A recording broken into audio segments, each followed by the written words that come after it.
विपक्ष को बोलिए कि पहले अपने नेता प्रतिपक्ष को लाकर सदन में बैठाएं, उसके बाद अपनी बातों को रखें, क्योंकि उनकी बात को उठाने वाला कोई नहीं है। अंदर को जो लाठीचार्ज हुआ था वहाँ पे हर एक जगह रिस्ट्रिक्टेड एरिया है कि इस एरिया के अंदर में चाहे बिहार हो या किसी भी स्टेट में हो, उस रिस्ट्रिक्टेड एरिया के अंदर में आप नहीं जा सकते। उसके बावजूद भी उसके अंदर जाना, इस सदन में नेता प्रतिपक्ष का नहीं रहना कहीं ना कहीं दर्शाता है कि विपक्ष जो है अपनी बातों को रखने में सक्षम है, विपक्ष का कोई नेतृत्व करने वाले नहीं है। ये आज सदन में आपको देखने को, आप सभी पत्रकार महोदय को भी देखने को मिल रहा हो।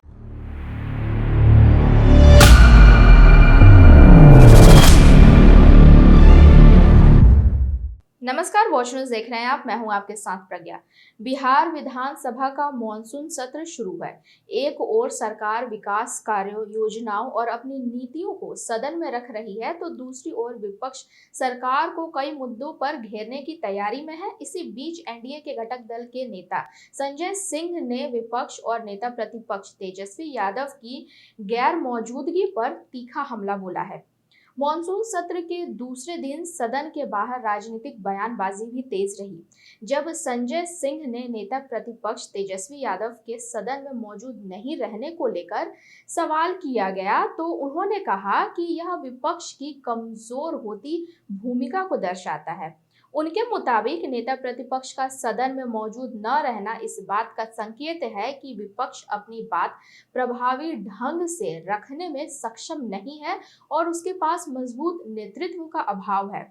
वहीं संजय सिंह से दिल्ली के जंतर मंतर पर सीजेपी प्रदर्शनकारियों पर पुलिस कार्रवाई को लेकर सवाल किया गया, तो इस पर उन्होंने कहा कि हर जगह के अपने नियम और रेस्ट्रिक्टेड एरिया होते हैं। यदि कोई प्रतिबंधित क्षेत्र में जाने की कोशिश करता है और उग्र प्रदर्शन करता है, तो कानून व्यवस्था बनाए रखना पुलिस की जिम्मेदारी है और पुलिस अपनी कार्रवाई करेगी। अब इसी को लेकर आगे उन्होंने क्या कुछ कहा, आइए पहले उनके बयान को सुने।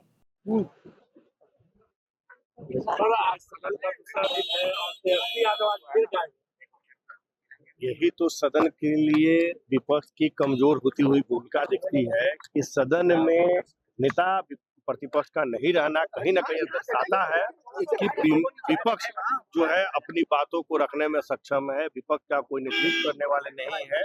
ये आज सदन में आपको देखने को, आप सभी पत्रकार महोदय को भी देखने को मिल रहा होगा। कल जिस तरह से जंतर मंतर पे लाठीचार्ज हुई, देखिए, जंतर मंतर पर जो लाठीचार्ज हुआ था वहाँ पे हर एक जगह रिस्ट्रिक्टेड एरिया है कि इस एरिया के अंदर में चाहे बिहार हो या किसी भी स्टेट में हो, उस रिस्ट्रिक्टेड एरिया के अंदर में आप नहीं जा सकते हैं। उसके बावजूद भी उसके अंदर जाना और उग्र होकर प्रदर्शन करना कहीं ना कहीं यह प्रशासन के लिए ये गलत था कि प्रशासन अपना काम तो करेगा ही। अगर कहीं भी आप डी एरिया में घुस कर अगर उग्र होइएगा तो प्रशासन और सरकार अपनी जवाबदेही को निर्वाह करेगी। ग्राम पंचायत का कर वसूला जाएगा। देखिए, उसमें भी क्राइटेरिया बनाया गया है, सभी के लिए नहीं बनाया गया है। ये इनकम के हिसाब से है, ऐसा नहीं कि सभी के लिए है।